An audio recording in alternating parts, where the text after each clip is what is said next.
Hello everyone, welcome और welcome back to my YouTube channel. So आज हम next disorder पढ़ेंगे अपेंडिसाइटिस। ठीक है, अपेंडिसाइटिस क्या है, नेम से क्लियर है। ठीक है, इन्फ्लेमेशन ऑफ अपेंडिक्स। अपेंडिक्स हमने देखा था। ठीक है, जैसे ये लार्ज इंटेस्टाइन, लास्ट सिक्कम और सिक्कम के नीचे ऐसे फिंगर लाइक प्रोजेक्शन है। ठीक है, ये ठीक है, finger like projection attach to caecum, below ये इलियोसिकल वेल्व। ठीक है, ये इलियम और सिकल वाला जो वेल्व यहाँ पे ओपन होता है, इसके नीचे यहाँ पे जस्ट ये यहाँ पर लाई करता है। ठीक है, कितना बताया था मैंने आपको, 2 to 20 centimetre, mainly 7 to 8 centimetre तक ये होता है। अब ठीक है, अब देखो इसमें क्या होता है, इस वाले रीजन में इन्फ्लेमेशन हो जाती है। अभी इन्फ्लेमेशन क्यों होती है, अब यहाँ पे ना एक यहाँ पे ऐसे करके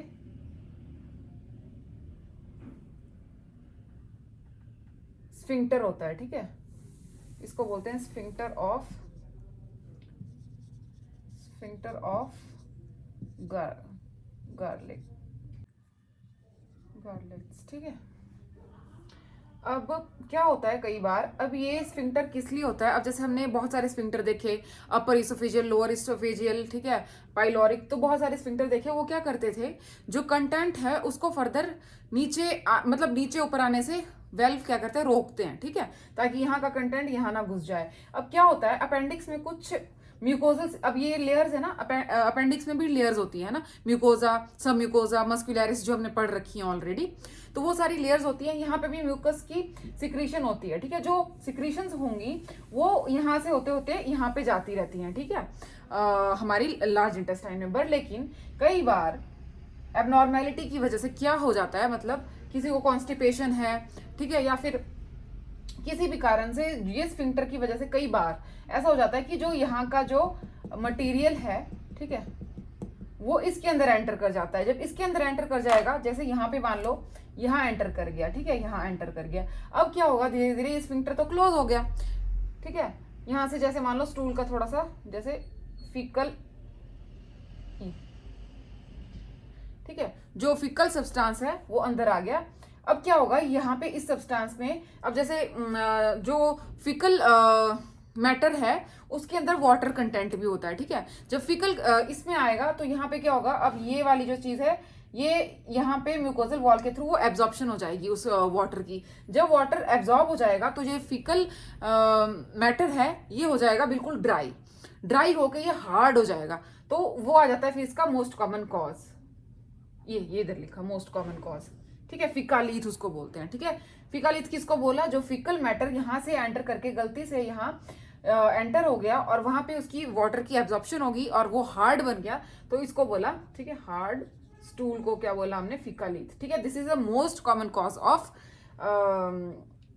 अपेंडिसाइटिस। ठीक है, अब फिर क्या होगा, अब देखो ये जो फिकालीथ बना, ये धीरे धीरे यहाँ पे जाके इस वाली साइड पर यहाँ पे ब्लॉकेज कर सकता है। जब यहाँ पे ब्लॉकेज हो जाती है तो जो हमारा म्यूकोजल जो सिक्रीशंस थी वो ना बाहर जा पाएंगी और धीरे धीरे वो सिक्रीशंस एकमुलेट हो जाएंगी और यहाँ पे क्या कर देगी, इन्फ्लामेशन कॉज कर देगी। जब इन्फ्लामेशन हो जाएगी तो फिर क्या होगा, स्वेलिंग हो जाएगी। ठीक है, वो एरिया इन्फ्लेम हो जाएगा, पेशेंट को सारे सिम्टम्स आने शुरू हो जाएंगे, पेन हो जाएगा, फीवर आना शुरू हो जाएगा। ठीक है, अब ये वाली प्रॉब्लम इससे भी हो सकती है, या फिर कोई माइक्रो ऑर्गेनिजम्स हैं उसकी वजह से बैक्टीरियल इन्फेक्शन हो गया, वायरल हो गया, फंगस हो गया, तो बहुत सारे कॉजेज हैं। लेकिन मोस्ट कॉमन कॉज जो है वो है हमारा फिकालीथ। ठीक है, फ्लेबोलीथ भी हो सकता है। फ्लेवो में क्या होता है कि जैसे मान लो कि कोई ब्लीडिंग है, अगर यहाँ पे ब्लीडिंग की वजह से क्या हो गया, क्लॉट बन गया। अब क्लॉट बन जाएगा तो अगर वो ड्राई हो गया, हार्ड हो गया, तो हार्ड क्लॉट भी ऐसा ही सेम कर सकता है कंडीशन पैदा। जब ऐसे सेम कंडीशन होगी तो सेम सिम्टम और सेम वही चीजें रहेंगी। ठीक है, तो कॉजेज बहुत सारे हैं, लेकिन मेन जो कॉज है कॉन्स्टिपेशन से हो सकता है, ट्रॉमा से हो सकता है, मतलब बहुत सारे कॉजेज हैं। ठीक है, तो मोस्ट कॉमन कॉजेज फिकालीथ। ठीक है, सो फिर आता है हमारा क्लिनिकल मैनिफेस्टेशन की बात। अब एब्डोमिनल पेन होगी। अब देखो हमने क्वाड्रेंट्स पढ़े थे। ठीक है, क्वाड्रेंट पढ़े थे, रीजन पढ़े थे, तो यहाँ पे इस वाले रीजन में, ठीक है, जिसको क्या बोलते थे हम, राइट, सो यहाँ आता है राइट इलियक रीजन। ठीक है, या फिर इलियक फोसा। ठीक है, या फिर हम बोल देंगे राइट लोअर क्वाड्रेंट। ठीक है, जब 4 क्वाड्रेंट्स आएंगे तो ये राइट लोअर क्वाड्रेंट, इस वाले रीजन में जो है पेशेंट को पेन होगी। ठीक है, फिर आता है लो ग्रेड फीवर हो सकता है, नोजिया वॉमिटिंग। अब ना मर्पी ट्राइड बोलते हैं इसको, ठीक है। इसमें क्या होता है, सबसे पहले पेन होगी, पेशेंट को पेन होगी, फिर नोजिया वॉमिटिंग होगी और फिर फीवर आ जाएगा, ठीक है। तो ये साइन, ये ट्राइड जब होगा तो भी हम वो मतलब डायग्नोज करने के लिए यूज करते हैं कि हो सकता है मे भी पेशेंट को अपेंडिसाइटिस है, ठीक है। फिर आता है रॉब्जिंग साइन। रॉब्जिंग साइन में क्या होता है, जब हम लेफ्ट साइड पे पेशेंट को मतलब पाल्पेट करेंगे ना, लेफ्ट वाले क्वाड्रेंट पे, इस वाले क्वाड्रेंट पे जब हम पाल्पेट करेंगे तो पेशेंट को राइट वाले क्वाड्रेंट पे पेन होगा, ठीक है। Pain at the right quadrant while palpating at left lower quadrant, ठीक है। फिर आता है rebound tenderness on palpation at McBurney point. अब मैकबर्नी पॉइंट क्या होता है, देखो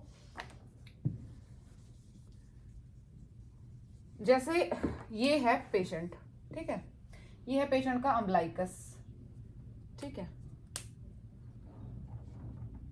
ये है पेशेंट का पेल्विस, ठीक है। ये आ गया सैक्रम, ये आ गया कॉक्सिक्स, आ गई इनॉमिनेट बोन्स, ठीक है, और ये प्यूबिस, ठीक है। तो ऐसे अब क्या है, जो इलियक स्पाइन है यहाँ पर और यहाँ पर, ठीक है, तो एंटीरियर वाली, ठीक है, राइट एंटीरियर बोलेंगे इसको, राइट एंटीरियर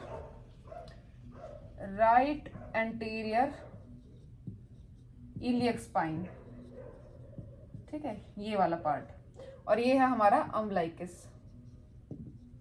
अब इन दोनों से हम इमेजिनरी एक लाइन ड्रॉ करेंगे, ठीक है, ऐसे इमेजिनरी लाइन ड्रॉ कर दी, उसके 3 हिस्से कर देने, 1, 2 और 3, ठीक है, 3 हिस्से हो गए ना इक्वली। अब क्या होगा, अब यहां से 2/3 लेंगे हम, जैसे 1, 2, 3 का 2/3, ये वाली चीज आ गई यहाँ पे, ठीक है, 1, 2 और ये इस वाले पॉइंट को क्या बोला फिर, मैकबर्नीज पॉइंट। यहाँ पे पेशेंट को पेन होती है इस वाले रीजन में, ठीक है, दिस इज मैकबर्नी पॉइंट, ठीक है, मैकबर्नी पॉइंट, ठीक है। फिर आता है डायग्नोस्टिक इवैल्यूएशन। अब हम पेशेंट का सारे ही टेस्ट करवाएंगे, ब्लड टेस्ट करवाएंगे, सीबीसी डब्ल्यूबीसी वगैरह सारे, एब्डोमिनल एक्सरे करवाएंगे, अल्ट्रासाउंड करवाएंगे, सीटी करवाएंगे, ये है हमारे सारे डायग्नोस्टिक इवैल्यूएशन जो कि हमने देख भी रखे हैं।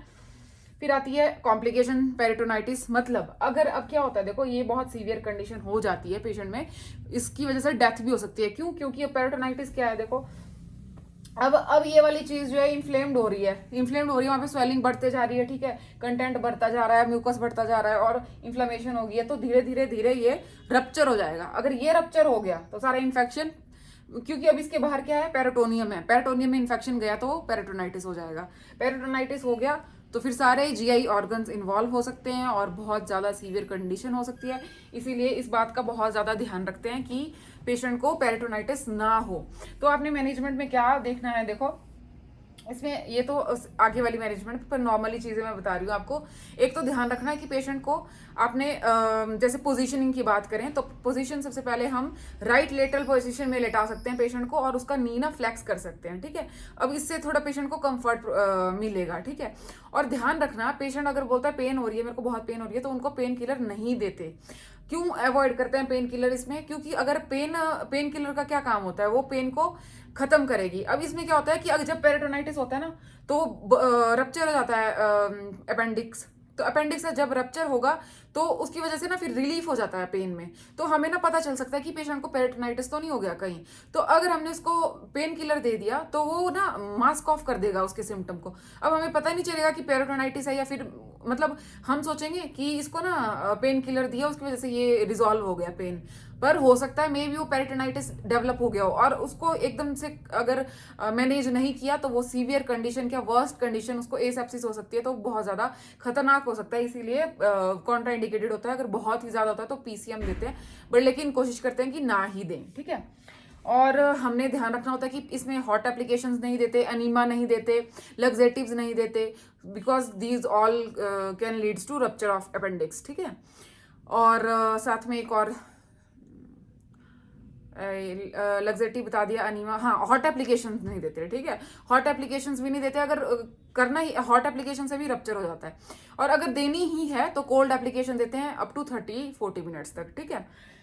दिस इज ऑल अबाउट मतलब नर्सिंग मैनेजमेंट जो आप कर सकते हो। और फिर आता है कि मैनेजमेंट दूसरी अपेंडेक्टमीज में, जो कि मतलब मैनेजमेंट ऑफ चॉइस बोल सकते हैं इसको, ठीक है, अपेंडेक्टमी। और इसमें सर्जिकल इमरजेंसी है, ये करनी ही पड़ती है अपेंडिसाइटिस में। अगर आप वेट करोगे, कुछ भी करोगे, तो हो सकता है मे बी रप्चर हो जाए, जल्दी करना पड़ता है, ठीक है। जितना जल्दी अपेंडेक्टमी अपेंडिसाइटिस के केस में करते हैं उतना ही ज़्यादा अच्छा होता है, ताकि पेशेंट को फर्दर पेरिटोनाइटिस डेवलप होने की कंडीशन से हम बचा लें, ठीक है। तो अपेंडेक्टमी में क्या होता है, देखो एनपीओ वगैरह रखना होता है, हमने सारा पेशेंट को प्रोसीजर बताएंगे, कंसेंट लेंगे, सारा सिस्टम वो जो आता है प्री ऑपरेटिव का वो फॉलो करेंगे।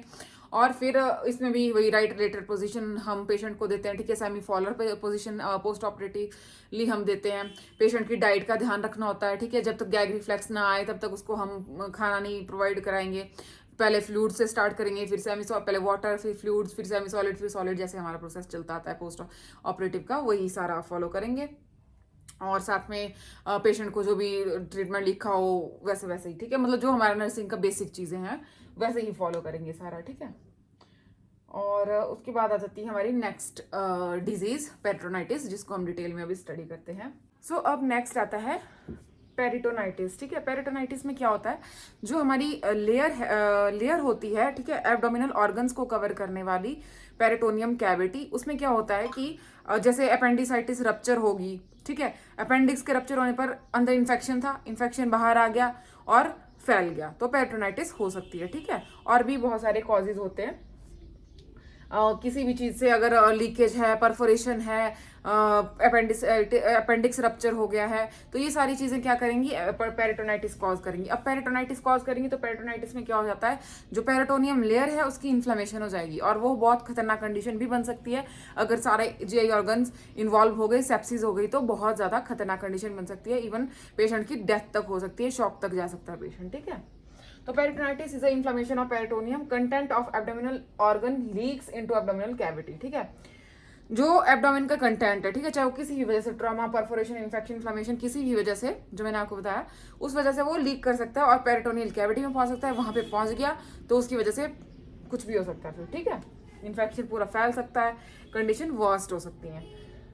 तो फिर आ जाता है immediate response of internal track is in peritonitis is hypermotive, ठीक है। अब क्या होता है, देखो अब एकदम से जब ये पेरिटोनाइटिस होता है ना, तो क्या चेंजेस आते हैं, तो इमिडिएटली क्या होता है, हमारे जो इंटरनल ट्रैक है पहले तो हाइपर मोटिलिटी शो करता है, और उसके बाद से एकदम से पैरालिटिक इलियस हो जाता है, ठीक है। पैरालिटिक इलियस मतलब मूवमेंट खत्म हो जाती है, जो हमारे जीआई ट्रैक की, जैसे पेरिस्टालसिस है, ठीक है, वो रुक जाएगी, वो मतलब होगी नहीं, ठीक है। तो क्लिनिकल मैनिफेस्टेशन में देखो, डिफ्यूज्ड पेन इन एब्डोमेन, ठीक है, डिफ्यूज पूरे पेट में, ऐसा लगेगा कि पूरे पेट में दर्द जा रही है, विच become constant at and localise, ठीक है, वो कांस्टेंट होती रहेगी, और मतलब कहीं पे जैसे लगेगा डिफ्यूज हुई और उसके बाद कहीं पे लोकलाइजली वहां पे ज्यादा बढ़ रही है पेन, ठीक है, और कॉन्स्टेंटली हो रही है। मूवमेंट में एग्रीवेट पेन, ठीक है, मूवमेंट से पेन एग्रीवेट हो सकती है, कई इधर उधर जब पेशेंट मूव करेगा तो वो एग्रीवेट हो सकती है, ठीक है, मतलब ज्यादा बढ़ेगी और सीरियस हो सकती है ज्यादा पेन, ठीक है। रिबाउंड टेंडरनेस, अब रिबाउंड टेंडरनेस में क्या होगा, देखो इसमें जैसे ये पेशेंट का एब्डोमेन है, ठीक है, अब इसको दबाएंगे तो फिर जब प्रेशर रिलीज करेंगे उस टाइम पे पेशेंट को पेन होगा, ठीक है। रिबाउंड मतलब दबा के फिर वापस आएंगे तो प्रेशर मतलब रिलीज होने पे पेशेंट को पेन होगा, ठीक है। रिजिड बोर्ड लाइक एब्डोमेन मतलब, ठीक है, समझ लो, मतलब उसका बड़ा टेंस सा बड़ा रिजिड होगा एब्डोमेन, ठीक है। और एक आता है गार्डिंग ऑफ एब्डोमेन, उसमें भी टेंस, जब हम पाल्पेट करेंगे तो एब्डोमिनल जो वॉल होंगी उनमें टेंशन होगी, ठीक है, टेंस्ड रहेंगे, मतलब वो जब हम उसको पाल्पेट करेंगे। फिर आता है एलिवेटेड ल्यूकोसाइट्स काउंट एंड, अब देखो क्या होगा, इन्फेक्शन की वजह से ल्यूकोसाइट काउंट बढ़ जाएंगे, और बिकॉज सारा कंटेंट जा रहा है, ठीक है, उसकी वजह से अब मतलब इम्बैलेंस भी वहां पे होना स्टार्ट हो जाएगा, ठीक है, बिकॉज ऑफ परपोरेशन है, ट्रॉमा है, जो इन्फेक्शन है, कोई भी चीज़ है, तो वहाँ पे जो जीआई कंटेंट है वो भी आउटसाइड जा सकता है, और वहाँ पर इम्बैलेंस क्रिएट हो सकता है, जैसे इलेक्ट्रोलाइट एबनॉर्मेलिटी भी आ सकती है पेशेंट में, ठीक है। तो this is all about clinical manifestation of peritonitis. अब नेक्स्ट आता है इसकी डायग्नोस्टिक इवेल्युएशंस और मैनेजमेंट, ठीक है। अब देखो मैनेजमेंट में हम क्या करेंगे, ठीक है, डायग्नोस्टिक इवैल्यूएशन में एक्सरे करवाएंगे, ठीक है। एक्सरे में क्या होगा, फ्लूइड का लेवल और डिस्टेंडेड बाउल के लूप्स दिखाई देंगे, ठीक है। एक्सरे के अंदर, जब हम एक्सरे करेंगे, और कल्चर और सेंसिटिविटी टेस्ट करेंगे ताकि जो पेरिटोनियम फ्लूइड है उसमें कौन सा ऑर्गेनिज्म है, क्या प्रेजेंट है, फिर उसके अकॉर्डिंग ट्रीटमेंट सेट करते हैं, ठीक है। फॉर द मतलब कॉज जानने के लिए कि कौन सा बैक्टीरिया है जो ज़्यादा ग्रो कर रहा है, ठीक है, जिसकी वजह से इन्फेक्शन फैल रहा है। फिर आता है मैनेजमेंट। मैनेजमेंट में हम फ्लूइड कोलाइड्स वगैरह देंगे, इलेक्ट्रोलाइट्स वगैरह, क्योंकि जैसे सेप्सिस हो रही है तो पेशेंट शॉक में जा सकता है। फ्लूइड सारा मतलब इलेक्ट्रोलाइट इम्बैलेंस हो रहा है, फ्लूइड्स आ रहे हैं, तो फिर ऑन्कोटिक प्रेशर मेंटेन करना उसके लिए कोलाइड्स देंगे, वॉल्यूम ठीक करना उसके लिए फ्लूइड देंगे, ठीक है। इलेक्ट्रोलाइट इम्बैलेंस प्रॉपर करना है तो उसके लिए इलेक्ट्रोलाइट रिप्लेस करेंगे, ठीक है। ये मेजर मैनेजमेंट में आता है, बिकॉज पेशेंट को मतलब पेशेंट शॉक में जा सकता है ना।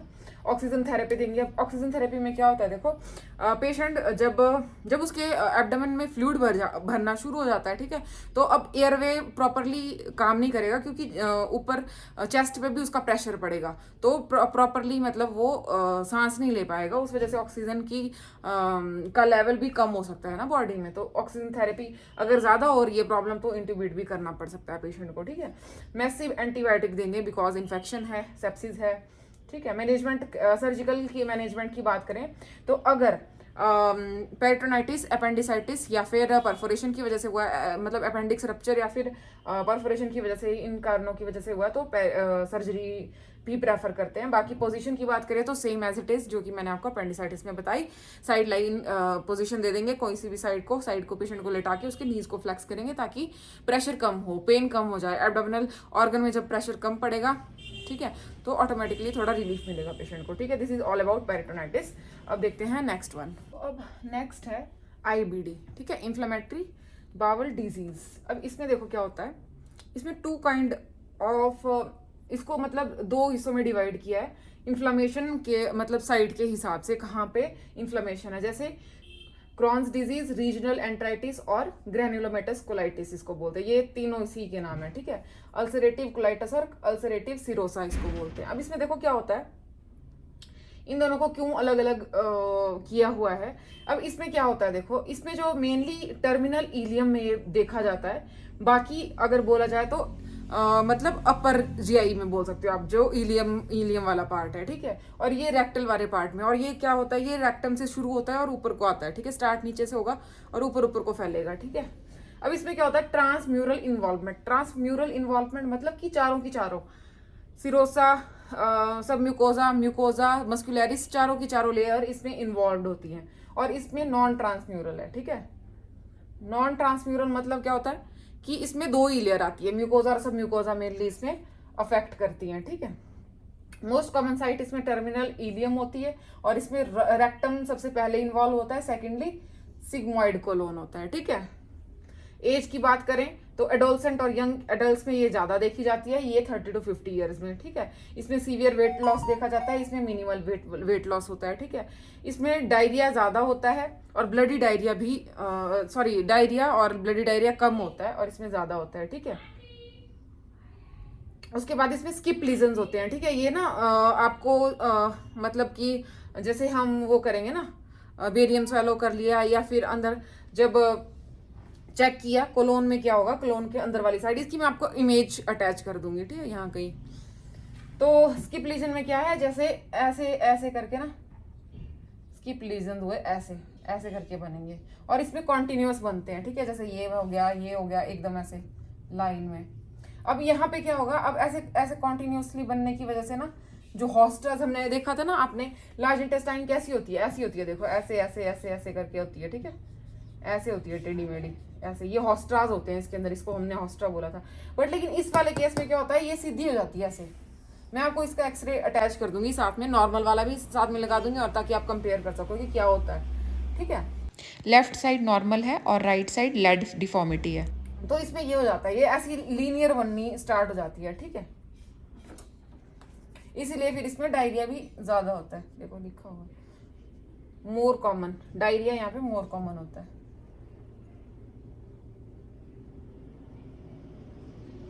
ठीक है। कहाँ पहुंचे थे, स्किप लीजन्स हो गए, ये कॉन्टिन्यूस। फिर आता है कोबल स्टोन अपीयर, इसी को बोलते हैं, ठीक है। स्किप लीजन्स की वजह से ये वाली जो अपीयरेंस होती है इसको बोलते हैं ऐसे, मतलब लीजन ना ऐसे ऐसे ऐसे मतलब कॉन्टिन्यूसली बनेंगे, स्किप होके बनेंगे,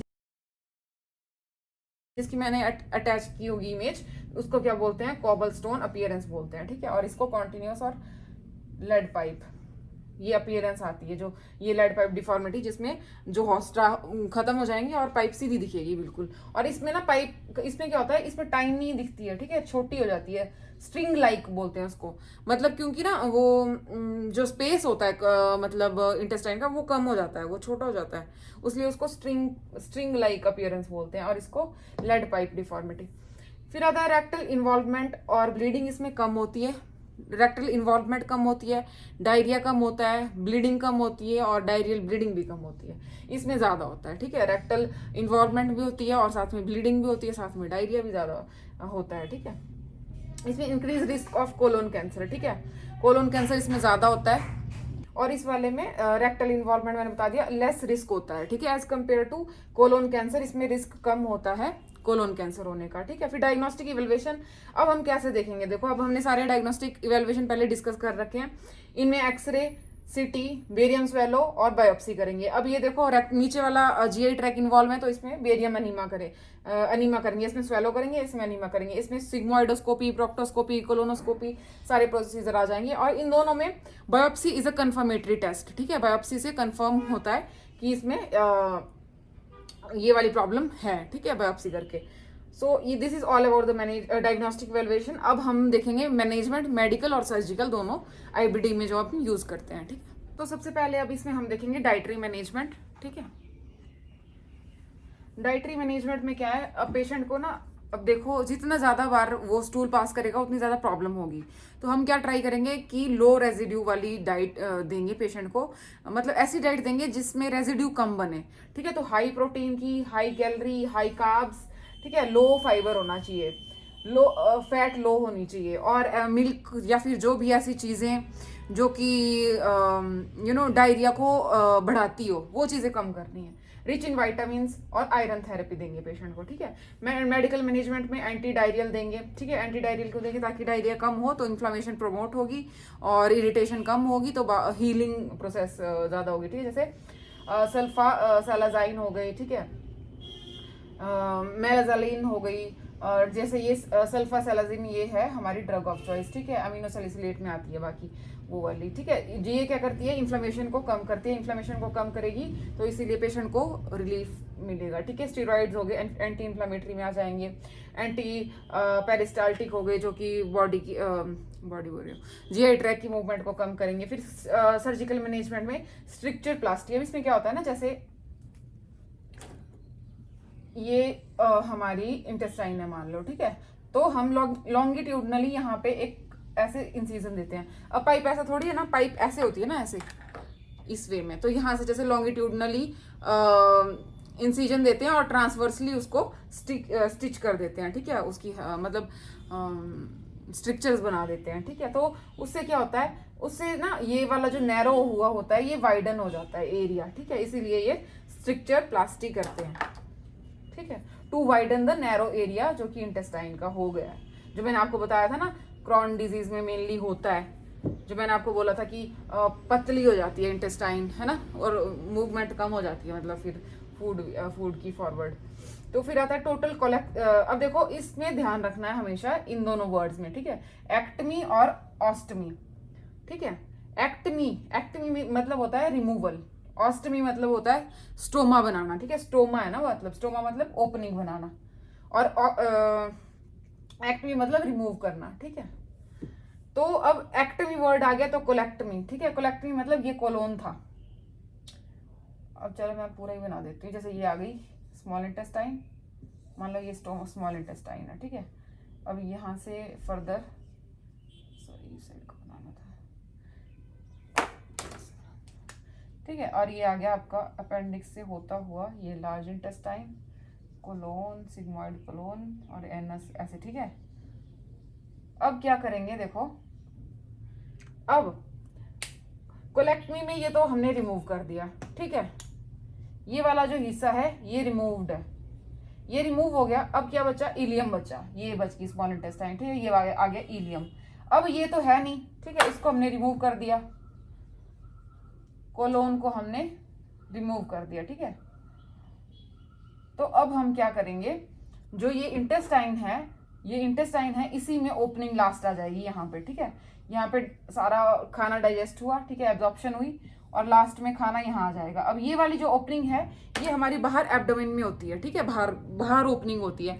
आपने देखा होगा कईयों को कोलोस्टमी बैग लगा होता है, कोलोस्टमी बैग बोल सकते हैं, ठीक है, जिसमें कि स्टूल कलेक्ट होता है। तो वो वाली ओपनिंग जो है एक स्टोमा बनता है, स्टोमा बन के बाहर क्रिएट होके थोड़ी सी ओपनिंग करके यहाँ पे इलियम का पार्ट ऐसे लगा के उसमें भी उसकी भी प्रॉपर केयर आती है, उसकी कलर वगैरह देखना होता है, ठीक है, उसके ऊपर भी क्वेश्चन आ जाता है, ठीक है।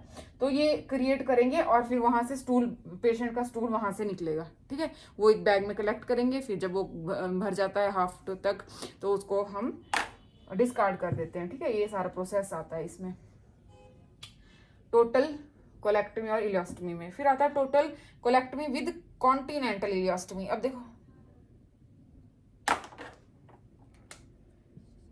ठीक है, टोटल कोलेक्टमी तो मैंने बता दिया आपको क्या हुआ। अब देखो कॉन्टिन्यूअल इलोस्टमी में क्या होता है। अब ये इसमें ना ये स्टोमा क्रिएट करके ना हमने इंटेस्टाइन को ऐसे करके बाहर स्टोमा बनाया था, ठीक है। इंटेस्टाइन का थोड़ा सा पार्ट एक्सटर्नली एक्सपोज था, ठीक है, ये इंटेस्टाइन है, ठीक है। ये पेशेंट का स्टमक है मान लो, ठीक है, जैसे यहाँ पे बना दिया, मान लो ये आ गया पेशेंट का एब्डोमेन और यहाँ पे हमने स्टोमा बना, ऐसे यहाँ जैसे बनता है ये, ठीक है। ये मान लो ठहरो, जैसे ये है पेशेंट, ठीक है, ये आ गया पेशेंट का अम्बलाइकस, ये आ गई इंटेस्टाइन अंदर, ये इंटेस्टाइन ने आते आते यहाँ पे बाहर हमने स्टोमा क्रिएट किया था और यहाँ से फिर बैग एक्सटर्नली ये हो गया हमारा इलियोस्टमी का, ठीक है, स्टोमा बना के। अब दूसरा क्या है, कॉन्टिनेंटल इलियोस्टमी में क्या होगा, अब हम 30 सेंटीमीटर का इस इंटेस्टाइन का पार्ट लेंगे, ठीक है, यहाँ से लेके यहाँ तक मान लो 30 सेंटीमीटर हो गया, विजिबल भी है, थोड़ा बड़ा करती हूँ जो, जैसे ये इंटेस्टाइन है, ठीक है, इसका हमने 30 सेंटीमीटर, ये मान लो 30 सेंटीमीटर पार्ट लिया और इसको हम एज अ पाउच यूज करेंगे फिर, ठीक है। अब इसी में जो है स्टूल स्टोर होता रहेगा। फिर उसके बाद यहाँ पे एक वेल्व बनता है, ठीक है, यहाँ पे एक इंटरनली ही क्रिएट होता है। इसमें क्या होता है, देखो इलियोस्टमी में स्टूल जो है बाहर आते रहते हैं, इसमें अंदर ही कलेक्ट होते हैं, बाहर नहीं कलेक्ट होते। जो अंदर ही कलेक्ट होंगे फिर कैथेटर की हेल्प से वेल्व के थ्रू वो हम बाहर निकाल लेंगे स्टूल को, ठीक है। ये होता है कॉन्टिनेंटल इलियोस्टमी में।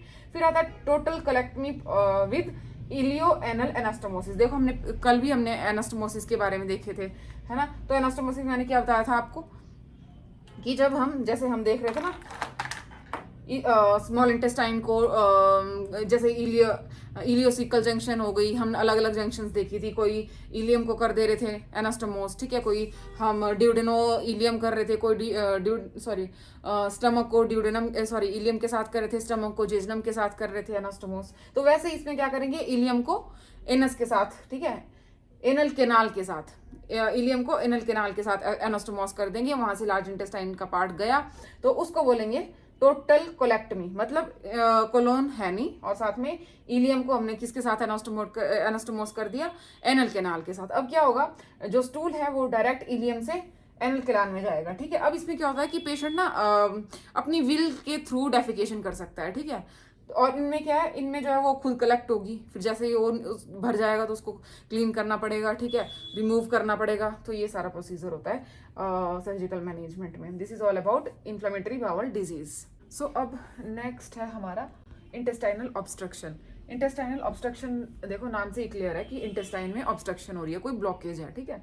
तो ब्लॉकेज और obstruction in intestinal tract which prevent normal flow of content bye intestine. अब देखो क्या है कि अब जब इंटेस्टाइन ब्लॉक है तो फूड का जो भी कंटेंट है वो आगे मूव नहीं कर पाएगा, ऑब्स्ट्रक्टेड हो जाएगा, ठीक है। अब ये कैसे कैसे होती हैं, एक होती है मैकेनिकल, एक होती है फंक्शनल, ठीक है, नाम से ही क्लियर है। जैसे इसमें फंक्शन में दिक्कत हो जाएगी, मतलब पेरिस्टाल्सिस नहीं प्रॉपर हो पाएगी, और मैकेनिकल में जैसे कि इंटरल्यूमन ऑब्स्ट्रक्शन। और अब इसमें क्या है, इंटरल्यूमन मतलब कि मैकेनिकल है, मतलब कि उसकी जो मैकेनिकल मतलब जो स्ट्रक्चर है, स्ट्रक्चर की प्रॉब्लम, जैसे interluminal obstruction due to pressure on the intestinal wall, ठीक है। अब क्या हो रहा है, जैसे मान लो कि जैसे ये इंटेस्टाइन है, ठीक है, अब साइड वाला ऑर्गन है, वहां पे कोई प्रेशर पड़ गया है या फिर कोई प्रॉब्लम हो गई है जिस वजह से इंटेस्टाइन के ऊपर प्रेशर पड़ने की वजह से ये ल्यूमन, जैसे मान लो इधर से प्रेशर पड़ रहा है तो ये ऐसे हो गया है, तो उस वजह से इधर से प्रेशर होने की ऐसे हो गया, तो फूड का कंटेंट आगे मूव होना मुश्किल हो जाएगा। तो ये किस वजह से होगा, मैकेनिकल स्ट्रक्चर में कोई देखिए, जैसे ट्यूमर बन गया,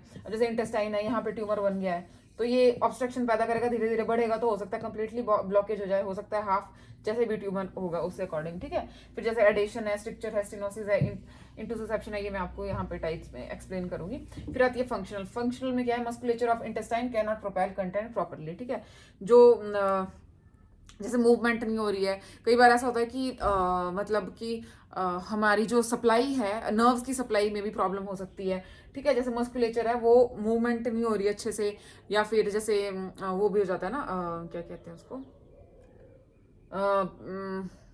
पैरालिटिक इलियस टाइप, ठीक है, उसमें उसमें भी ब्लॉकेज देखने को मिलती है, ठीक है। फिर आता है टाइप्स। टाइप्स में आ गया अडहेशंस। अब इसमें क्या होता है ना, अडहेशंस में देखो ये इंटेस्टाइन है, ठीक है, मान लो यहाँ पे कोई ट्रॉमा हुआ, यहाँ पे स्कार फॉर्मेशन हुआ। अब स्कार फॉर्मेशन हुआ तो यहाँ पे ना ऐसे स्ट्रक्चर से बन जाएंगे, स्ट्रक्चर से, और ये हो सकता है बड़े हो जाएं और यहाँ पे प्रॉब्लम कर दें। या फिर कोई किसी पेशेंट की सर्जरी हुई है, मान लो यहाँ पे एब्डोमिनल सर्जरी हुई है, वो पार्ट हील किया, और उसको हील करते करते होता है ना, अब ये पार्ट आपने सर्जरी की है, मान लो ये इंटेस्टाइन है और यहाँ पे सर्जरी हुई है, तो हो सकता है ये पार्ट साथ में अटैच होके मतलब एडिशंस बन जाए उसमें, ठीक है, ऐसे एडिशंस बन जाते हैं। तो किसी भी पार्ट में या फिर स्मॉल इंटेस्टाइन में कहीं यहाँ पे सर्जरी हुई है, आपस में ये बन गए हैं, तो वो मैं इनकी आपको इमेज अटैच कर दूंगी साथ में, ठीक है, उसमें आप देख लेना कैसे बनते हैं। फिर आता है इंटुसिसेप्शन। इसमें क्या होता है, देखो अब ये इंटेस्टाइन है, ठीक है, नॉर्मल इंटेस्टाइन है। अब इसमें क्या होगा, ये अपना एक पार्ट में ऐसे टेलीस्कोप की तरह ऐसे घुस जाती है अंदर, ठीक है, ये ऐसे घुस जाएगी, ठीक है। ये अपने जैसे ये इंटेस्टाइन है ना, अब जैसे ये इंटेस्टाइन है, ठीक है, नॉर्मली ये वाला पार्ट ऐसे अंदर घुस जाएगा, मतलब, और उस वजह से ना ये वाला एरिया कम पड़ जाएगा और ब्लॉकेज हो जाएगी, ठीक है।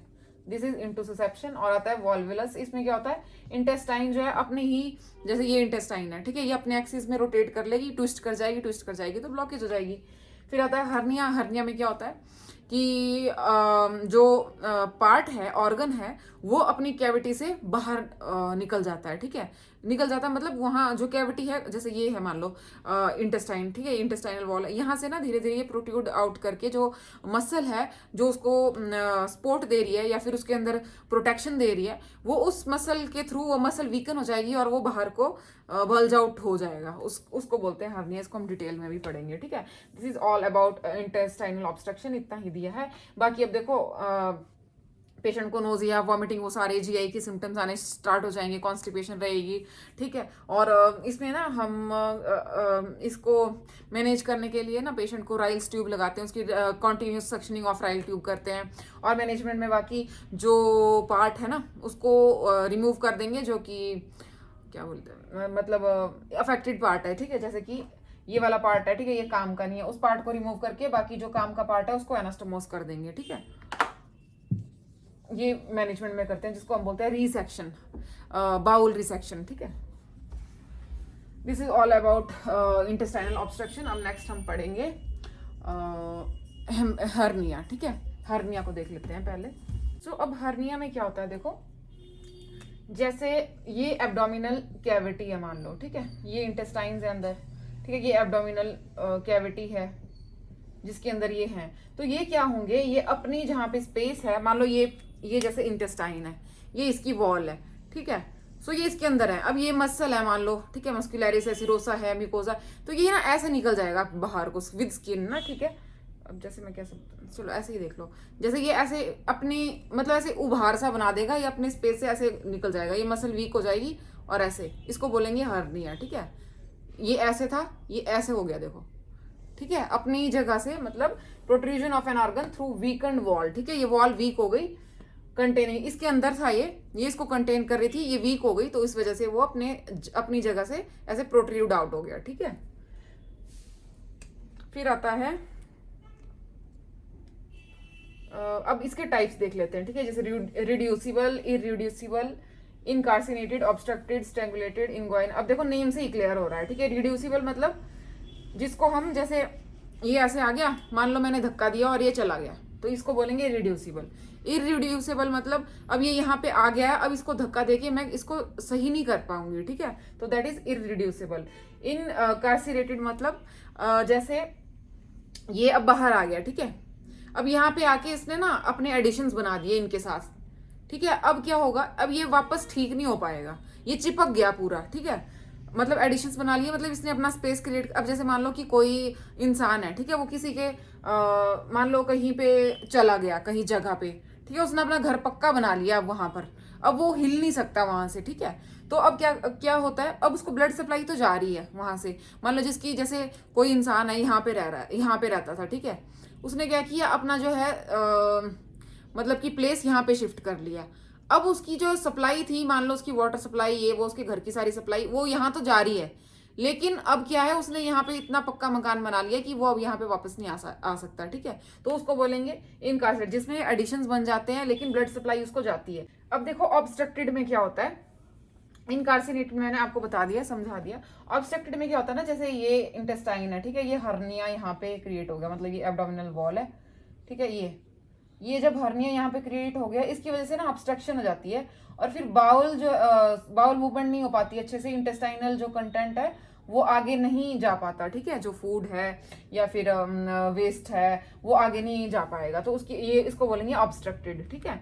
फिर आता है स्ट्रेंगुलेटेड। स्ट्रेंगुलेटेड में क्या होता है ना, जैसे सेम इनकार्सिनेटेड था ना, वैसे स्ट्रेंगुलेटेड है, इसमें सेम चीज होगी, वो अपने प्लेस से हटके कहीं और उस चला गया, बट लेकिन उसकी ब्लड सप्लाई भी है नहीं, ठीक है, जैसे मतलब ये यहाँ से ये इंटेस्टाइन वालों यहाँ घुस गई, या फिर कोई भी पार्ट चाहे बोल दो आप, ठीक है, ऐसे घुस गई और इसके यहाँ से ना ब्लड सप्लाई कट गई, जैसे यहाँ से ये ऐसे घुस गई है और यहाँ पे जो वॉल है उसने प्रेशर ज्यादा लगा दिया, ब्लड सप्लाई हो नहीं रही है, तो फिर इस वाले ये वाला, अब देखो ब्लड सप्लाई नहीं होगी तो इसका मतलब उनको न्यूट्रिएंट्स नहीं पहुंचेंगे, ऑक्सीजन नहीं पहुंचेगी, तो टिश्यू क्या हो जाएंगे, डेड हो जाएंगे और वहां पे गैंग्रीन फॉर्मेशन हो जाएगी, ठीक है। This is about this strangulated. अब आएगा इनग्वाइनल। इनग्वाइनल में क्या होता है, देखो जो एब्डोमिनल वॉल है और पेल्विक वॉल है उसके बीच में एक इनग्वाइनल कैनाल होती है, उसके अंदर घुस जाता है, ठीक है, उसके अंदर अगर घुस जाए एब्डोमिनल ऑर्गन तो भी ये होता है, ये मोस्ट कॉमन आता है, ठीक है, अम्बिलिकल हो गया, फिमोरल हो गया और इनग्वाइनल, ये होते हैं मोस्ट कॉमन हर्नियाज, ठीक है। फिर आता है फिमोरल में क्या होगा, ठीक है, अब आपको पता कि ठीक है, ये एब्डोमिनल कंटेंट है, जो जैसे ये है मान लो पेशेंट की लेग्स, ठीक है, तो ये इनग्वाइनल कैनाल यहाँ पे आ गई, और ये फिमोरल रीजन ये हो गया थाइज के पास, ठीक है, अगर यहाँ थाइज के पास पहुंच जाते हैं ऑर्गन्स, ठीक है, तो उसको बोल देंगे फिमोरल। और अम्बलाइकल मतलब अम्बलाइकल के बाद वहां पे ना, जैसे अम्बलाइकस है तो बाहर को उबार दिखेगा आपको, जैसे कोई भी चीज निकलती है ना तो सॉरी ऐसे निकलेगा, मतलब अब जैसे मान लो ये अम्बलाइकस है तो ऐसे बाहर निकला हुआ थोड़ा सा, मैं आपको चाहे इमेज अटैच कर दूंगी, ठीक है, अम्बलाइकल और ऐसे मतलब एक कॉमन सी कर दूंगी टाइप्स ऑफ हर्निया की, जैसे मान लो ऐसे ही देख लो, इधर ही देख लो, ठीक है, जैसे ये है ना, ये अम्बलाइकस है, नॉर्मली ऐसे है, ये ऐसे उभरा हुआ होगा, ठीक है, ऐसे बाहर को समझो, ठीक है, ये ऐसे। अब जैसे इनग्वाइनल है तो यहाँ पे आएगा ऐसे, ठीक है, जैसे ये लेग्स है ना, यहाँ पे दिखेगा ऐसे करके, ठीक है। अब फिमोरल है तो ऐसे दिखेगा, ठीक है, अगर एपिगेस्ट्रिक या फिर कहीं रीजन में होगा तो ऐसे दिखेगा, तो ऐसे बाहर को उभरे हुए दिखेंगे, समझ रहे हो,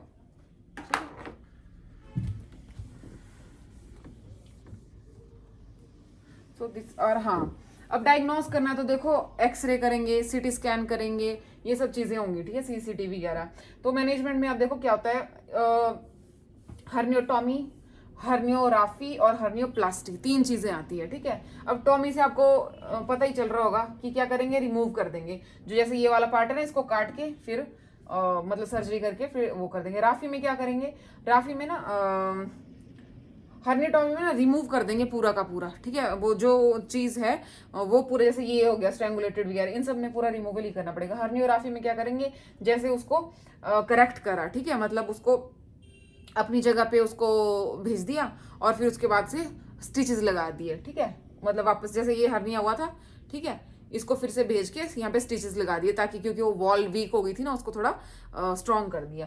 फिर हर्नियोप्लास्टी में क्या करते हैं, इसमें ना हम यूज करते हैं एक्स्ट्रा मतलब सिंथेटिक चीजें, जैसे जो प्रोलीन से बनी हुई होती हैं, ठीक है, अब उनको प्लेस करके फिर उसको वो करेंगे, मतलब जैसे उसको वहीं पे उसकी प्लेस वो करके, क्योंकि वॉल वीकन है तो वहाँ पे सिंथेटिक प्रोलीन यूज करके फिर उसको वो कर देंगे, मतलब स्टिचेस लगा के प्लेस कर देंगे ताकि वो अपनी जगह से फिर वापस से हर्निएशन ना हो जाए। ठीक है, this is all about hernia. So अब नेक्स्ट है हेमोरॉइड्स। हेमोरॉइड्स जो है जो ये वर्ड है उसका मतलब ऐसा क्या होता है कि रिलेटेड टू हेमरेज। ठीक है, इट इज, अब हेमोरॉइड्स क्या है? हेमोरॉइड्स एक स्वेलन वेन्स होती हैं जो कि एनल केलान में बनती है। ठीक है, अब जैसे ये एनल केलान है, एनल केनाल है, एनल केनाल में यहाँ पे कहीं पे भी ये बन सकती हैं। ठीक है, यहाँ पे बाहर भी बन जाती हैं, अब मतलब आगे देखेंगे हम। Caused by chronic excess pressure from straining during bowel movement, persistent diarrhoea या फिर प्रेगनेंसी। ठीक है, अब क्या होता है देखो, ये हमारी एनल केनाल है। अब क्या होगा, यहाँ से स्टूल पास होंगे। अब स्टूल पास, मान लो किसी को कॉन्स्टिपेशन है या कोई प्रॉब्लम है, कई बार क्या होता है ना, जैसे बच्चों में आपने देखा होगा कई बार छोटी मोटी कॉन्स्टिपेशन होती है तो क्या करते हैं, बहुत ज्यादा जोर लगाते हैं। ठीक है, तो अगर बड़े भी लगा लेते हैं कई बार, है ना, पर बच्चों में जैसे ज्यादा देखा होता है, उनको छोटी मोटी कॉन्स्टिपेशन भी हो तो मदर क्या बोलती है कि जोर लगा, है ना। तो वैसी चीजें नहीं करनी है, आपने एजुकेट करना है मदर को, नहीं तो फिर आगे जाके प्रॉब्लम हो सकती है हेमरॉइड्स की, है ना। तो अगर नहीं कर रहे, जबरदस्ती नहीं करनी है। अगर डेफिकेशन लग रहा है कि मतलब स्टूल पास होने वाले हैं पर नहीं हो रहे तो नहीं करने चाहिए, क्योंकि स्ट्रेन जितना डालोगे उतनी ज्यादा ये प्रॉब्लम होने के चांसेस बढ़ जाते हैं प्रेगनेंसी के टाइम। क्योंकि अब बेबी डिलीवर होना है तो क्या जब लेबर पेन आएगी तो फिर नॉर्मली क्या करती है लेडीज, जोर लगाते हैं। ठीक है, ताकि बेबी आउट हो जाए, पर लेकिन उस टाइम पे भी हेमरॉइड्स अक्कर हो सकते हैं। और साथ में अगर डायरिया बहुत टाइम तक रह रहा है, ठीक है, बाउल मूवमेंट इंक्रीज हो गए हैं, स्ट्रेन लग रहा है, तो उस वजह से भी ये हो सकता है कॉज। ठीक है, कोई भी चीजें जैसे स्पाइसी फूड हो गया, वेट लिफ्टिंग हो गई हैवी, ओबेज पेशेंट है, ज़्यादा टाइम तक सिटिंग प्रोलॉन्ग है, ज़्यादा टाइम तक स्टैंडिंग है, मतलब ये सारी चीज़ें लीड करती है हेमरॉइड्स को, है ना, मतलब कॉजेज हैं उसके।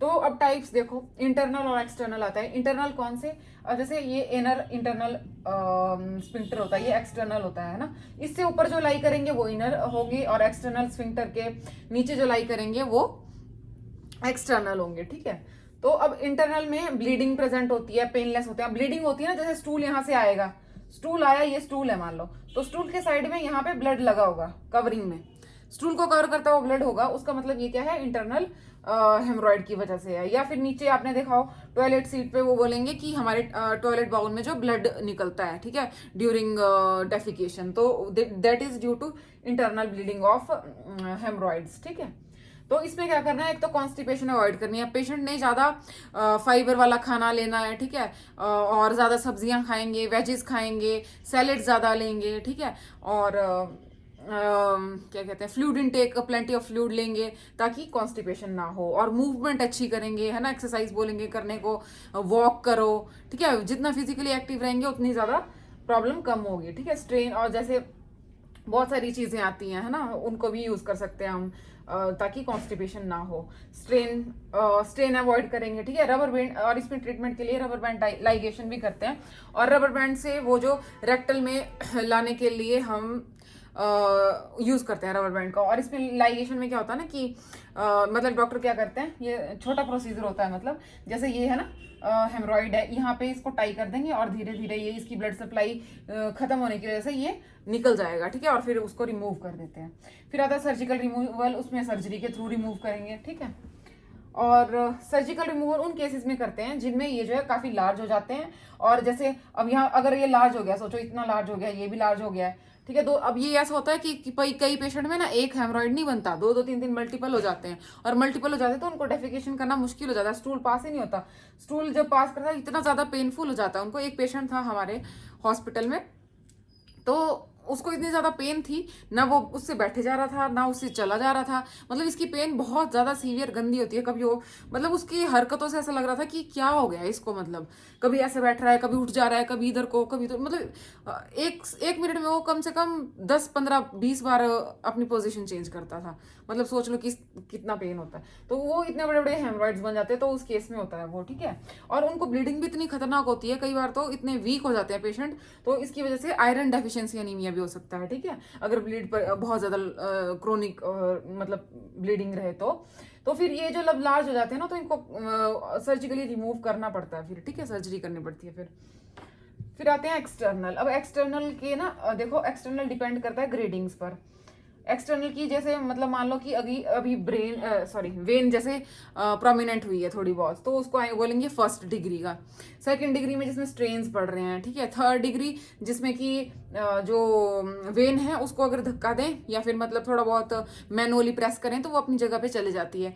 फोर्थ डिग्री जिसमें कि वो प्रेस करने पे नहीं जा रही है, ठीक है। वो ऐसे ग्रेडिंग देते हैं उनको, ठीक है। ऐसे ही मैं बता रही हूँ जनरली। और जैसे इसमें ना पोजीशंस भी होती हैं, जैसे क्लॉक की अकॉर्डिंग ना, जैसे 11 o'clock जो है हमारी कॉमन वो होती है, मोस्ट कॉमन, ठीक है। 11 o'clock जैसे मतलब क्लॉक के हिसाब से जहां जहां होगा वैसे बोलेंगे कि इतना o'clock पोजीशन है, ठीक है। मतलब जैसे डॉक्टर ने अगर डायग्नोस बनाना होता है ना, तो ऐसे डायग्राम बनाते हैं आपकी प्रिस्क्रिप्शन पे कि यहाँ पे प्रेजेंट है ना। जैसे ये बना देंगे ऐसे एनल कैनाल, और यहाँ बता देंगे कि ऐसे है, कितना है, ये वो, जैसे भी ये ऐसे करके शो करते हैं प्रिस्क्रिप्शन पे और फाइल पे। फिर आता है एक्सटर्नल, ठीक है। एक्सटर्नल में क्या मतलब ये मैंने बता दिया आपको कि एक्सटर्नल स्फिंक्टर से नीचे होंगे, ठीक है। इसमें क्या होगा, एनएस है, एनएस के आउटसाइड प्रेजेंट होगा।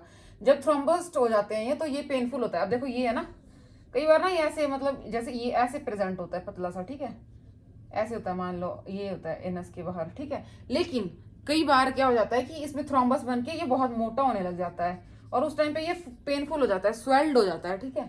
पेनफुल हो जाता है, ऐसे मल्टीपल भी हो सकते हैं पेशेंट को, जरूरी नहीं होता कि एक ही हो, ठीक है।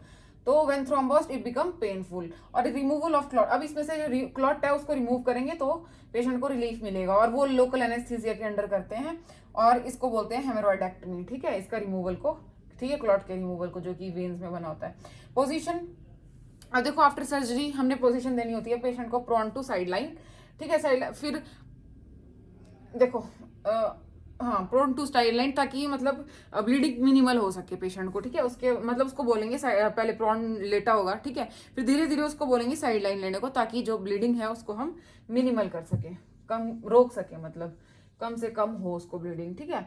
This is all about haemorrhoids. Treatment हो गया। और देखो उसके लिए ना क्या कहते हैं यार, नहीं, डायग्नोस्टिक इवेलुएशन के लिए, डायग्नोस्टिक इवेलुएशन के लिए हम एनोस्कोपी, प्रोक्टोस्कोपी, रेक्टोस्कोपी करते हैं, ठीक है। उनके थ्रू हम डायग्नोस करेंगे कहाँ कहाँ इसकी लोकेशन है, फिर वैसे देख के डॉक्टर फर्दर इसको ट्रीट करेंगे, ठीक है। This is all about haemorrhoids. अब देखो नेक्स्ट है हाइपर पाइलोरिक स्टेनोसिस, ठीक है। अब हमने देखा था पाइलोरिक स्टेनोसिस को पहले भी शायद, तो मैंने बताया था आपको। अब क्या होता है, देखो ये होता है इसोफेगस के आगे ये स्टमक आ गया, ठीक है, ये आ गया हमारा पाइलोरस, ठीक है, और आगे ड्यूोडेनम स्टार्ट हो जाएगा। अब ये तो आ गया नॉर्मल, ठीक है। तो अब क्या होता है, ये वाला जो एरिया है पाइलोरस का, इसकी ना हाइपरट्रॉफी, सेल क्या करने लग जाते हैं, डिवाइड करने लग जाते हैं और लार्ज हो जाता है ये, ठीक है, ऐसे हो जाता है, ऐसे ये ऐसे हो जाएगा, ठीक है। ये सारी यहाँ पे सेल की ग्रोथ हो जाती है, हाइपरप्लेजिया और हाइपरट्रॉफी हो जाती है, ठीक है, ठीक है, समझ रहे हो। अब क्या होगा, देखो अब यहाँ से फूड आएगा, यहाँ रहेगा, यहाँ रहेगा, और आगे पास बहुत मुश्किल से होगा, ठीक है, बहुत कम जगह बच जाती है यहाँ पे। तो अब देखो क्या बोला, हाइपर पाइलोरिक स्टेनोसिस को हाइपरप्लेजिया और hyperplasia of muscular layer of pylorus, इसकी जो मस्कुलर लेयर है उसमें हाइपरप्लेजिया और हाइपरट्रॉफी देखने को मिलती है, ठीक है। उसमें क्या होता है, नॉन बिलियस प्रोजेक्टाइल वॉमिटिंग। अब देखो, अब यहाँ से यहाँ पे है हमारा लीवर, ठीक है, नीचे यहाँ पे आ जाएगा गॉल ब्लैडर, और जो सिक्रीशंस है वो आएंगी हमारे ड्यूडेनम में बाइल की। अब जब बाइल नीचे आएगा, बट लेकिन यहाँ पे जब फूड आ रहा है, भर रहा है, और जब भर रहा है आगे जा नहीं पा रहा तो पीछे को प्रेशर लग रहा है, और इतना ज्यादा प्रेशर लग जाता है कि पेशेंट को जो गैस्ट्रिक कंटेंट है वो एकदम से बाहर निकलता है। तो प्रोजेक्टाइल वॉमिटिंग किसको बोलेंगे, जो वॉमिटिंग थोड़े दूर जाके पड़ती है।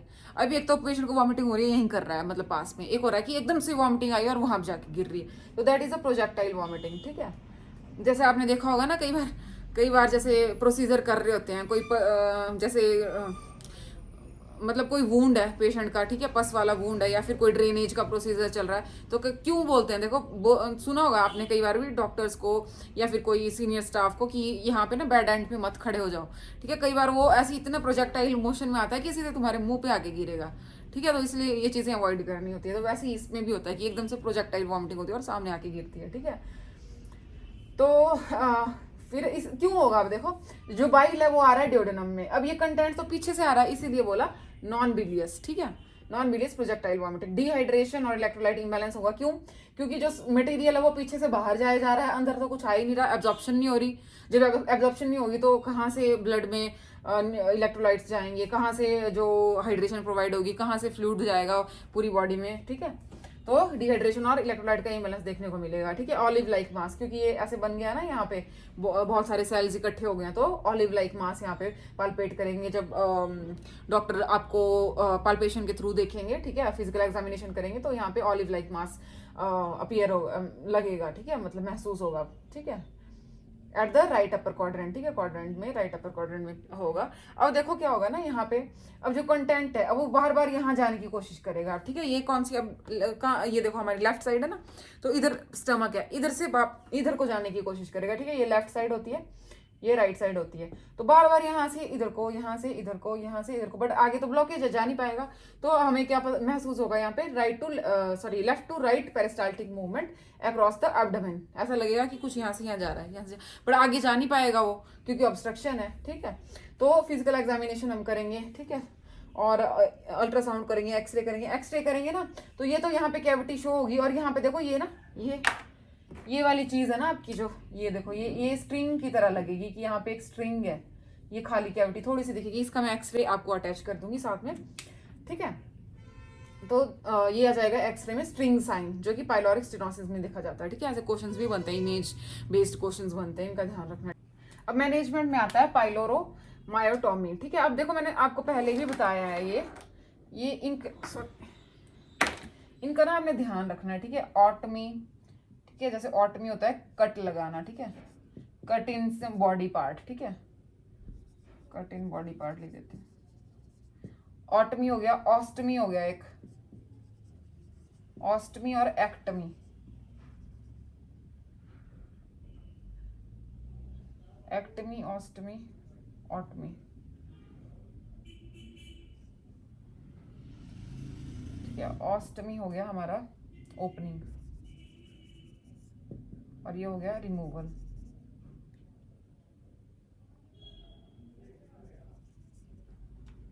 ठीक है, ठीक है, इसको ना इंसीजन लिख दो ब्रैकेट में, इंसीजन, ये याद रखना है। ठीक है, तो आपको ना नाम से क्लियर हो जाएगा कि इसमें हम क्या कर रहे हैं। ठीक है, ऑटमी, ऑस्टमी, एक्टमी, क्योंकि सेम लगता है ना names.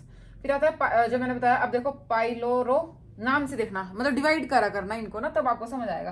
पाइलोरो word for pylorus, myo means for muscle, otomy means cut. ठीक है, अब क्या कर रहे हैं, पाइलोरस की मसल को कट कर रहे हैं। देखो इजी हो गया ना, पाइलोरो मायोटोमी, नोन एज रैमस्टेड्स प्रोसीजर। ठीक है, रैमस्टेड प्रोसीजर और पाइलोरो मायोटोमी एक ही बात है। ठीक है, इसमें क्या करेंगे अब हम देखो, जो ये वाली, यहीं पे बता देती हूँ। ठीक है, ये वाली जो मसल है ना, अब यहाँ पे ओपनिंग, अब इस पे इंसिजन देंगे यहाँ पे मसल्स में, और इसको वाइड कर देंगे स्पेस को, जैसे इतना है ना, मसल में कट लगा के इसको इतना वाइड कर देंगे। ठीक है, कुछ ना रिमूव करेंगे ना कोई ओपनिंग बनाएंगे, बस इसको कट करके थोड़ा स्पेस को वाइड कर देंगे, ताकि जो मटेरियल है, कंटेंट है स्टमक का, वो आगे पास हो जाए इजीली। ठीक है, this is all about hyper pyloric stenosis. अब देखो डाइवर्टिकुलर डिजीज क्या होता है, इसमें ना मैंने आपको ये हमने पहले डिस्कस कर लिया है, वैसे मैं थोड़ा थोड़ा बता दूंगी। ठीक है, इसमें क्या होता है, जैसे जीआई ट्रैक है मान लो ये है ना, इसमें आउट पाउचेस बन जाएंगे, बिकॉज मैंने आपको सारा कुछ बताया, कंजेनिटल या फिर कोई वीकनेस हो, स्ट्रेन की वजह से, ओबेसिटी की वजह से, ज्यादा प्रेशर पड़ने की वजह से, किसी भी वजह से ये हो सकते हैं। ठीक है, क्या होता है, मस्कुलरिस वीक हो जाती है तो सब म्यूकोसा और सिरोसा क्या है, अंदर घुस जाती है और पाउच बना देती है। ठीक है, दिस इज आउट पाउचेस और बल्जिंग बोल सकते हैं इन जीआई ट्रैक। ठीक है, सब म्यूकोसा और म्यूकोसा की। डाइवर्टिकुलम होता है जब सिंगल पाउच बनता है। ठीक है, डाइवर्टिकुला होता है जब मैनी मल्टीपल बनते हैं। ठीक है, बहुत सारे पाउचेस बन। डाइवर्टिकुलाइटिस हो गया इसकी इन्फ्लेमेशन, इन्फ्लेमेशन ऑफ डाइवर्टिकुलम। ठीक है, या फिर डाइवर्टिकुला। तो फिर मोस्ट कॉमन ये सिगमॉइड कोलोन में देखा जाता है। ठीक है, ये हमने जेंकर्स तो पढ़ भी लिया था। ठीक है, लोअर पैराफेरेंजियल इसोफेगस में, जो मैंने बताया था कि नीचे यहाँ पे लोअर साइड में पाया जाता है, जो कि हमने एक्सप्लेन किया हुआ है। ठीक है, तो ये था जेंकर्स और मैकलीज जो कि इलियम में बनता है। डाइवर्टिकुलम ऑफ इलियम को बोलते हैं मैकलीज डाइवर्टिकुलम। ठीक है, मोस्ट कॉमन सिग्मॉइड कोलोन मैंने आपको बता दिया। अब देखो सिम्टम्स क्या आएंगे पेशेंट को एक तो मैंने बताया था आपको कि फुलनेस लगेगी, उसको फुलनेस लगेगी। ठीक है, और नोजिया हो सकता है, वॉमिटिंग हो सकती है। ठीक है, और साथ में इंजेक्शन की प्रॉब्लम हो सकती है। ठीक है, तो इस तरह से सारे हमने जो जीआई के सिम्टम्स हैं मेनली वो होंगे उसको। ठीक है, पेन होगी, इन्फ्लेमेशन की वजह से स्वेलिंग भी हो सकती है। ठीक है, फीवर हो सकता है। ठीक है, और बात करें डायग्नोस्टिक इवेल्युएशन की, तो वो भी हमने देखा हुआ है, एक्सरे करा सकते हैं, बेरियम स्वेलो कर सकता है पेशेंट, बेरियम अनीमा दे सकते हैं। ठीक है, अगर कोलोन में डाइवर्टिकुलम है, ठीक है, लोअर जीआई में है, तो ये सब डायग्नोस्टिक फिजिकल एग्जामिनेशन करेंगे। ठीक है, और हमने क्या अवॉइड करना होता है इसमें, एंडोस्कोपी अवॉइड करनी होती है, क्योंकि पहले से लेयर वो होती है, वीक होती है, तो अगर एंडोस्कोप जाएगा तो हो सकता है परफोरेशन हो जाए, और इसकी कॉम्प्लिकेशन क्या होती है, परफोरेशन होती है और पेरिटोनाइटिस होती है। ठीक है, सारी कॉम्प्लिकेशन हो सकती है इससे, एब्सेस भी बन सकता है। ठीक है, ये थे हमारे क्लिनिकल मैनिफेस्टेशन हो गए, डायग्नोस हो गए। मैनेजमेंट में देखो क्या करते हैं, एक तो इसको मतलब पहले तो क्या करेंगे, देखो मैं आपको नर्सिंग का से रिलेटेड और नॉर्मल मैनेजमेंट बताती हूँ।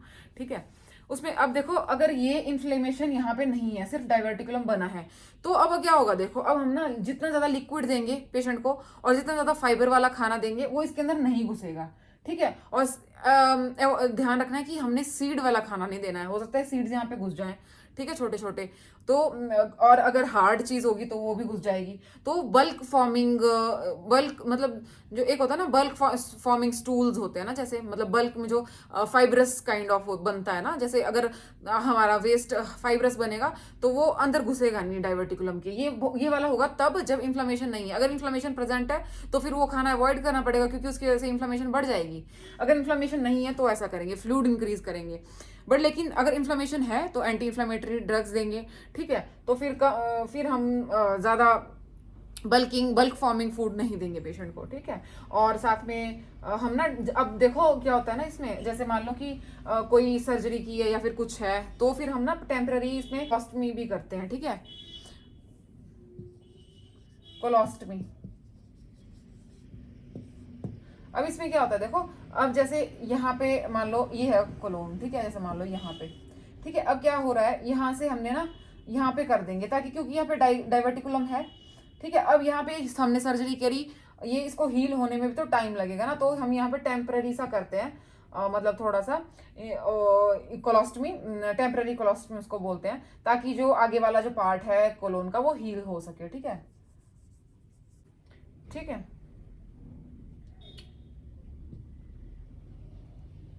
और इसका मैंने आपको बताया था रिपेयर करेंगे।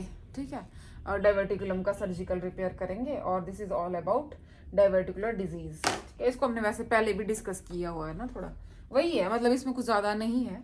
ठीक है, अब लास्ट हम करेंगे, अब देखो लास्ट है हमारा जीआई सिस्टम का डिसऑर्डर, कोलोरेक्टल कैंसर। ठीक है, नेम से ही पता चल रहा है, कोलोन और रेक्टल का कैंसर। ठीक है, अब इसमें क्या होता है, it is a type of adenocarcinoma. Adenocarcinoma में क्या होता है, ये ग्लैंड से स्टार्ट होता है। ठीक है, ग्लैंडुलर कार्सिनोमा, और ये मल्टीपल ऑर्गन में फैलता है, जैसे लंग्स में, पेनक्रियाज में, कोलोन में, स्टमक में, ठीक है, रेक्टम में, ये सारे एरियाज को ये कवर करता है। ठीक है, थ्रू ग्लैंड्स।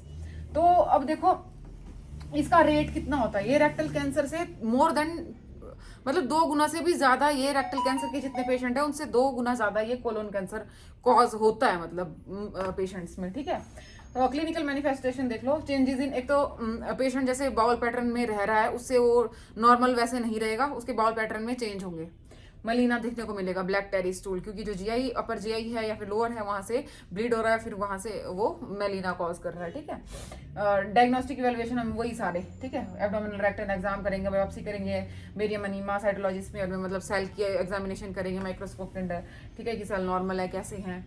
मैनेजमेंट में कीमोथेरेपी, रेडियोथेरेपी, इम्यूनोथेरेपी जो कि कैंसर में दी जाती है। सर्जिकल ट्रीटमेंट इसमें प्राइमरी है, सर्जरी में हम क्या करेंगे, बाउल का रिसेक्शन करेंगे, ठीक है, जो पीछे वाला जो अफेक्टेड पार्ट है उसको निकाल देंगे, मतलब ये मान लो इतना, ये मान लो हमारी कोलोन है, ठीक है, यहाँ से ये मान लो अफेक्टेड पार्ट है, तो यहाँ से कट लगाएंगे, इन दोनों को एनास्टोमोस कर देंगे, दैट इज बाउल रिसेक्शन, ठीक है। और टेम्पररी हम फिर अब इसको हील करने के लिए या फिर फर्दर आगे प्रॉब्लम हो रही है तो पीछे हम टेम्पररी कोलोस्टमी, इलियोस्टमी जैसा भी चाहिए रिक्वायर्ड प्रोसीजर वो कर सकते हैं, परमानेंट और टेम्पररी जैसा भी रिक्वायर्ड हो, कोलोस्टमी, इलियोस्टमी, बस यही था हमारा कोलोरेक्टल कैंसर, ठीक है। This is all about GI system. GI system हमारा कंप्लीट हो चुका है।